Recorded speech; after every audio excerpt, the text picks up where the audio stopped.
My father had a very loving relationship with all the Baal Batim, the congregants. And many people expressed to me how he was a father figure to them and the closeness that they felt. My father really loved the people, indeed like a father, and always saw the good in each and every one of the congregants. And he was able to uncover their unique features, their characteristics, their milas, and bring it out just like a loving parent would. And each congregant felt as well like a child, that they were the rabbi's favorite. And many people express this to me, that don't tell anybody, but I was your father's favorite. And the truth was that they were all right, and that my father loved each and every one of them specially and uniquely, just like a father would. I lost my father when I was a teenager, and Rebbe Winter really took me and my wife and my family on as his children. And I remember him driving around the community, and he went up and down the streets, and it was with such pride that he stopped at each house, and the people weren't home. He said, here's the such and such family, and here's the such family. And it was like a mother or father telling a friend about their children. He cried at the thought of leaving his shul people that he loved. He told me that he took them into his heart and he loved them like a father. I felt like he was a father to me. He wanted to be that to every person in the shul, and it was very beautiful. He took us on like his family, and he loved us like his family and accepted us and got involved in every detail of our life, just like his family. And so when he passed away, I really felt like I lost a part of my own family. And I realized what he meant to me and how close we were to him, and he was to us. We loved him. One of the things that struck me from the very beginning and continued all the way through was how much of a serious learning community he produced and led. Never have I been in a place where the Rav was so involved in learning and inspiring people to learn, and actively, like as much of a machanech in a way, or a Rebbe, as a Rav. That was part of his role here, very much. Rabbi Winter, Zecher Tzadik Libracha, was not only a major force in the beginning of the Torah school, the starting of the Torah school, he was the major force. And it was his vision for the community, that the community needed a school such as the Torah school, that brought it about. He was really the main Rav with whom we consulted for any type of issue. We saw his great energy, compassion, drive, and vision, as well as his sense of humor. We saw his great love of Torah and desire to impart his knowledge to our community. And we felt he would be the best candidate for our shul. The Mesiras Nefesh that he and Yibad L'Chaim and the Rebbetzin put into the community, shaping the community to what it's known now and has been known for a number of years as a Kehila Kadosha B'Yisrael, is truly based on that Mesiras Nefesh. It's literally a yesh me'ayin from what it was to what it has become. We've been very happy in our community, having a Rabbi Winter and Rebbetzin Winter leading the way. They have created a very close-knit Hamisha environment that's filled with love and warmth and chesed. The people here are very open, non-judgmental, really out to help one another be better people. Rabbi Winter was always so supportive of the women. He gave us so much chizuk. He taught us that a woman sets the tone for the family, that she is the akeres habayis. He taught us that women have a bina yasera, a special understanding in the realm of intuition, being attuned to other people, and in all matters of spirituality. He would encourage us in our roles as wives and mothers, telling us that those were the most important jobs we could ever have, because we were nurturing the next generation of Yiddishkeit. We were the vital link in the Masorah from Har Sinai. One of the lines that he told us at that time was, you're joining and you're looking into a community where the people really want to grow. And that line, when he just said it, it meant so much to us. Like, that's what we wanted to do as well. and said, this is the right place. When you have a Rav who it's so clear that he loves his Kehillah as such, there's no doubt that a Kollel, Be'ezras Hashem, would be successful. He was responsible for my family being where they are today. You grew, whether you liked it or not, and it was a great place to bring up children. Here you ran the best shot of bringing up your family in a way, and with a good support system. And I mean, I'm indebted to this community for everything it gave me. I came to the Rav's house with a friend of mine. He took me in, he sat me down at the table, and of course, he not only opened up his house and everything about White Oak, but he opened up his heart. I remember the first time we came, and that first time we sat down, and we just learned. That was Rabbi Winter. He gave me everything. He had this world of Torah behind him, and all he wanted to do was share the way he saw the world with his members. And he was up on the bima, and he was, you know, pounding away, and there was questions, and he was towering over everybody. It was interactive, and I could see that he had a really close relationship with the Kehillah. He was interacting with individuals and joking around. It was very lively, and he was, you know, telling it straight to the people. And that's when I realized that's the type of rabbi I like. He was always my Rav. Wherever I was, whatever position I was in, any shaila I had, winter of winter, and it never changed. But in this last stage that I had, position I was asked to take when he was not well, I got a very unique perspective. It's something that really changed my relationship with Winter. Is I saw that with all that he was going through, he still had this complete, his masters, this dedication, this devotion to his kahal, to his shul. Seeing the rabbi davening with such fervor and intent, it really made a huge impression on me, and I really felt very privileged. It was, to me, amazing that that seat was open for me to take, because I would have thought everyone would have wanted to sit next to the Rav. Each and every person in the shul felt that he was the appropriate Rav for them. The people who were just beginners felt that he understood them and he cared about them and he would help them. The people who were the Talmidei Chachamim in the shul felt that they can go to him for Piskei Halacha, and that's why he attracted all of us to his shiurim, and that's why we looked forward to them, because we knew we all had to gain from them. When I blew shofar, my kavana was to be makusher to Rabbi Winter. That I looked at him, I listened to him, I looked at his gestures, and that's what guided me. And when I was up there, it was just me and him, and that was like a tremendous experience. It was a very uplifting, and he guided me. And this was, you know, a mashal for the way he guided people. He took you in, he taught you, he directed you, and you were fine. And that's what it was. It was great. This man actually saved my life while I was on an active Army deployment in San Antonio, Texas. He told me there at that dining room table, he says, Michael, Shabbos will protect you. The commander actually there said to me, Young, you either work this Friday night or you're going to go to jail. I'll have the MPs come over from the jail. They'll escort you under arms to jail. What are you going to do? What's your answer? So I had about 3 minutes to figure that one out. I had his face basically next to me saying, yeah, you got to do this. You got to say no. And that's what I said. His words alone saved me from absolute spiritual devastation. When I think of Rav Winter Zichrono Livracha, one of the concepts that comes to my mind most of all is his tremendous adherence to Das Torah.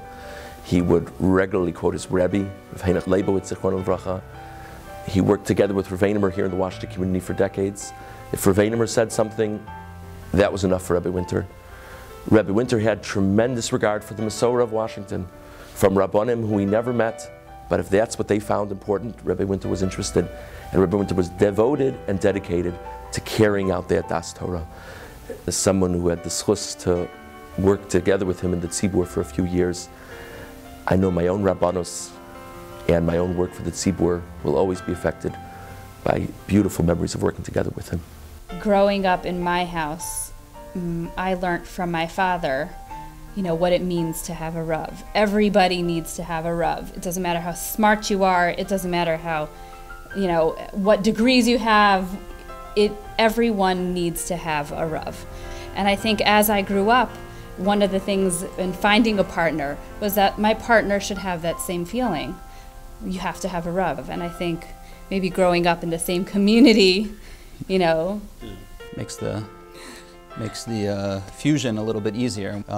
We asked him to be Mesader Kedushin at our chasana. We both felt a connection to him and wanted him not just as a bystander, but an actual intrinsic part of the wedding.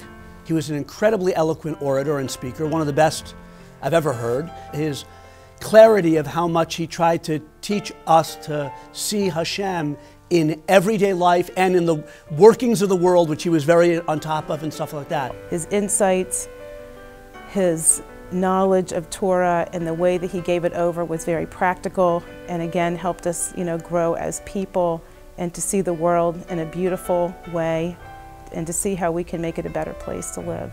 Before the rabbi was nifter, he would call my wife, who had cancer. This was over the last few weeks. And he would come in and he would call her on Thursday night and he would talk to her for half an hour. Every Thursday night or Friday morning, his call always came. And then the day that the Friday it didn't come, Maddie said, "This is going to be it." And that was it.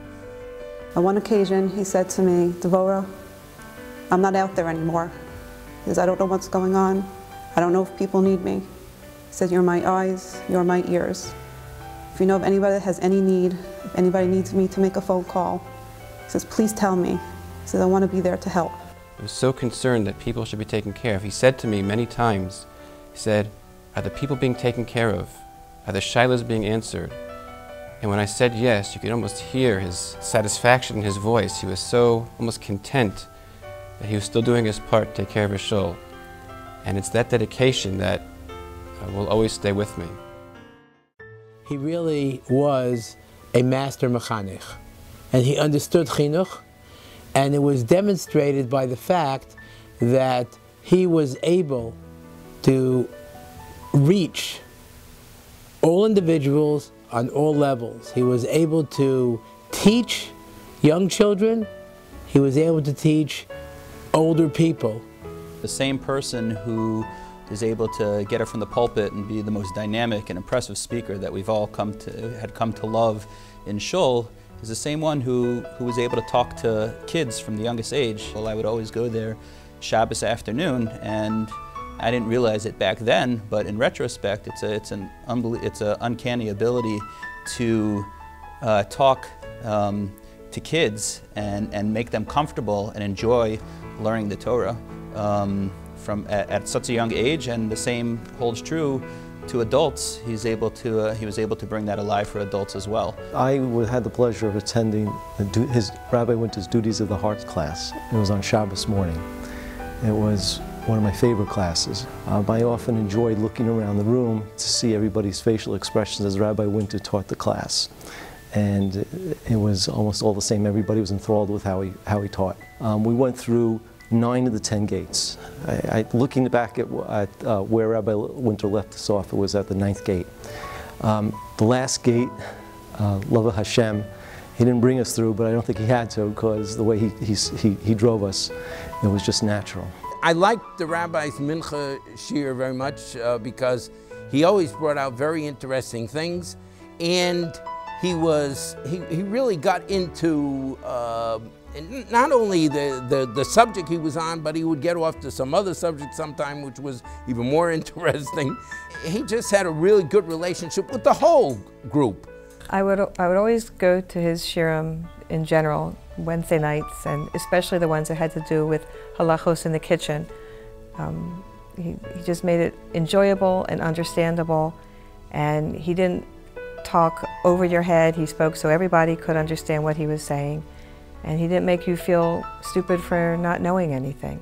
Rabbi Winter had a certain zeal for passion for teaching. He wanted to make sure that it was conveyed and that everybody else felt it. And that's what he worked very hard to make sure he could relate to the congregation in the times that we were in right now.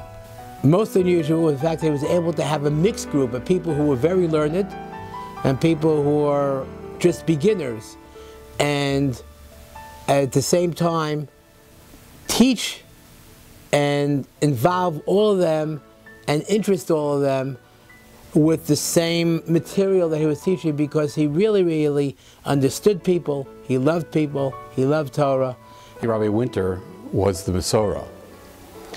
His depth and breadth of Torah knowledge was legendary, and all of the Torah he taught had its foundations in the Torah he learned from his Rebbe, Zatzal. One of the most important things at the shir was you had to pick where to sit down and to know which your seat was. If you would be next to Rabbi Winter, you would be very subject to, do you understand what I'm saying?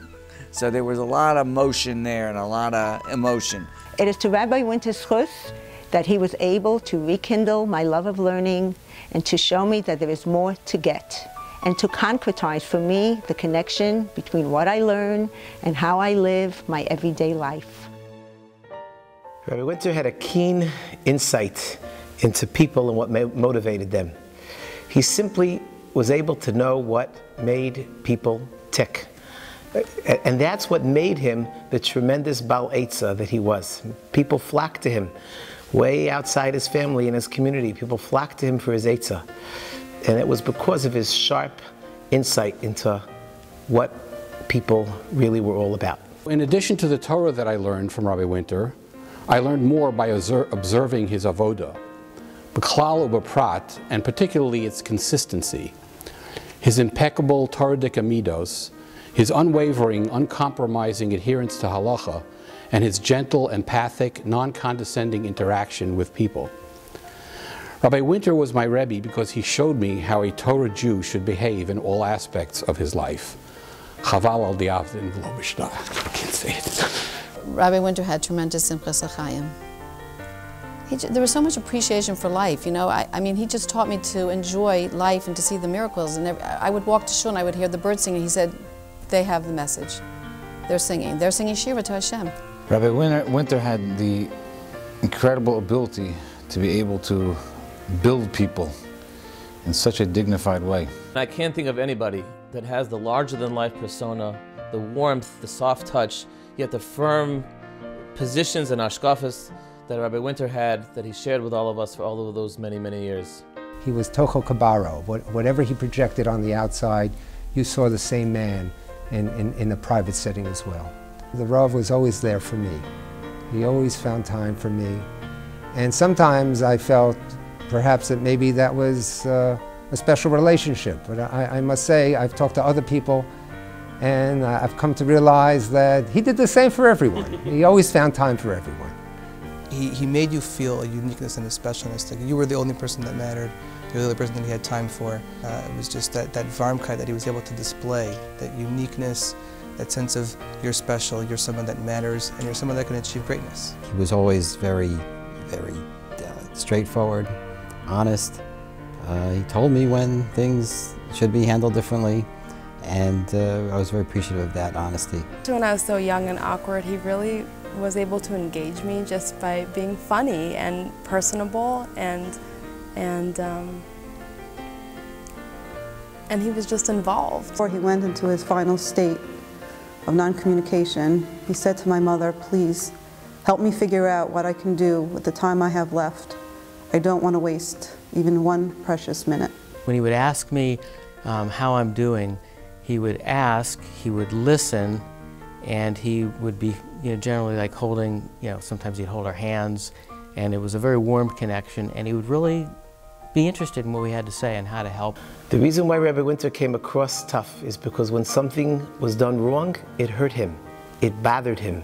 He was passionate about it and he spoke out about it. But the reality is that Rabbi Winter was one of the warmest people that I knew. His care, his concern for everybody in the shul was really something very inspiring and special.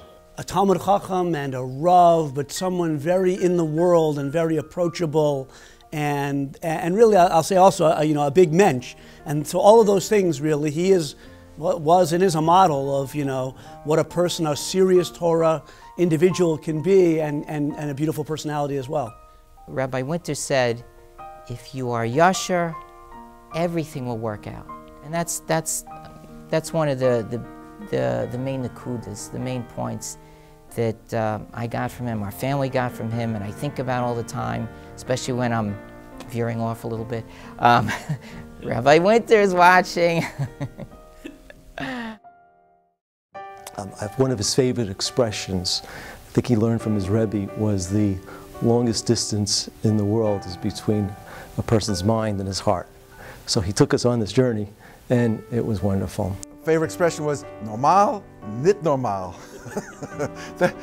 Just hearing that, if you heard it, you know what he meant. When we were dating, I brought my husband, my future husband, to have a Shabbos meal at the Winters. He didn't know coming in what Rabbi Winter's sense of humor was, so he asked a question about the Parsha, and Rabbi Winter was sitting there, pondering it, and all of a sudden he slammed on the table. He said, "I can't take it anymore." My husband was like, he jumped, because he didn't have any warning. I guess I should have warned him. So that's one of his favorite memories of Rabbi Winter. When people make serious mistakes, it's not a failure in intellect, it's a failure in midos, in character. He would say, rope-a-dope. When you're learning Gemara, there's always two tracks. The Colorado and the Mississippi. It was always a big machlokas. Rabbi Winter, sometimes in his class, he would tell us, especially after the hour was over, he would say, "I don't know why I'm telling all of you this, I'm just speaking to the choir." Listen to me, I'm going to say something with depth and profundity. On Shavuos night, he was up 3 o'clock in the morning. "Come on, let's go, guys." And everybody else is sort of sitting there like this. And he's like, "Let's go, come on, we got to learn." Say it, say it, say it, right? When you were not sure and he wanted you to have he would push you, say. I'm sitting in front of my Gemara and trying to be engrossed in a sugya, and suddenly from the back I hear a roar, and he was screaming, "Look me in the eye!" And we jumped up. My chavris we startled. We looked around, and it was coming from Rav Winter. That was our first introduction to Rav Winter's love, his drive, his passion for Torah. Because we heard that over the years many, many times, different expressions with force. But it was always with a force of love, with a force of, this is the life. And when he would speak like that to people, even beginners to Yiddishkeit, it always came across as, I'm giving you the best stuff in the world. You don't have to look anywhere else. He says the worst mistake you could ever make is say, "I didn't think." When he walked in, he would say to us, he said, "My troops have arrived." You couldn't just sit in a Rabbi Winter class and hide. Often he'd call out to you. Things like, Kenny, I'm saying deep. Kenny, you're here? You agree, disagree? No, what? Talk. He always interchanged with people, and he loved us, and it came across. I really miss that.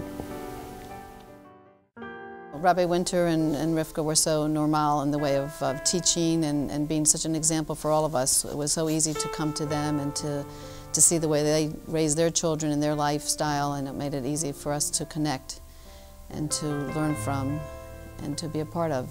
You wanted to cling to them.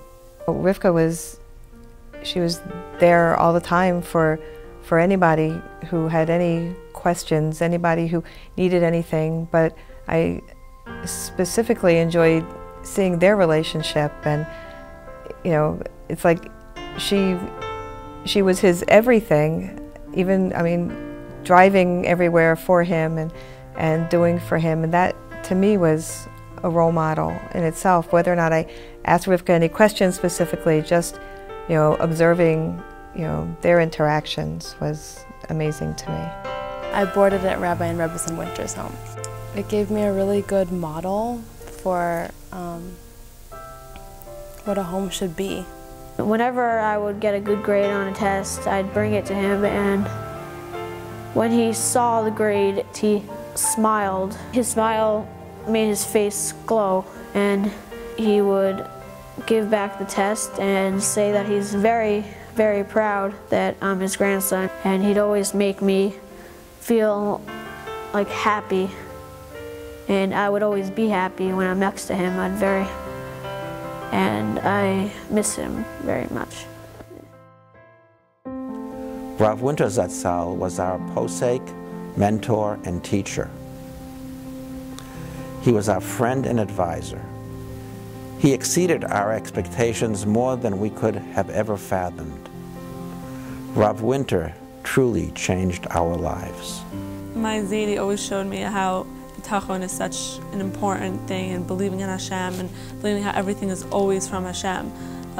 Even when he was saying he was sick, even till his last days, he was saying, see, this is something that Hashem wanted. If it wasn't something that Hashem wanted, it wouldn't happen to me. Because of Rabbi and Rebbe Winter, we'd really like to be here in White Oak and raise our family in this kind of Torah environment and this close-knit community. I realize that he lives on in us and that there's a lot of power there, and we're going to really continue what he stood for and all that he taught us. It's a big void, and I don't know that it's one that'll be filled so easily. Maybe for the next generation they'll find, nobody's going to find a Rebbe, they're going to find a rabbi, but they won't find a Rebbe. The honesty, the emes of Torah, that he lived by that, and that was something I have tried to emulate. I think I came to Yiddishkeit because I wanted to seek the truth, and that to me was what Rabbi Winter was all about. I had the privilege to teach grandchildren of Winter Zatzal, and as I'm going around the classroom with them, I think to myself, we've learned hundreds of new psukim, we've chazered thousands of psukim. No doubt in my mind that as we're dancing, so too Rav Winter's neshama is dancing in Shemayim. It just has to be. I had the privilege to be with my father on Yom Kippur, and he said to me, Dvorah, I have so much more I need to accomplish. We could accomplish through all he's taught us, through all the lessons he's given us. We can continue his mission.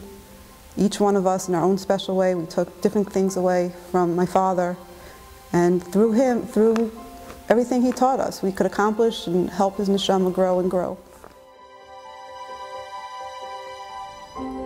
And HaKadosh Baruch Hu, Almighty God, shined His countenance upon me and provided me with the most beautiful community in all the world. White Oak, Silver Spring, Maryland. So for my Kehila, who have embraced the mission, may Deliba, from the depths of my heart, I express my appreciation for taking me in to your hearts. You have given my life meaning, virtue, and purpose.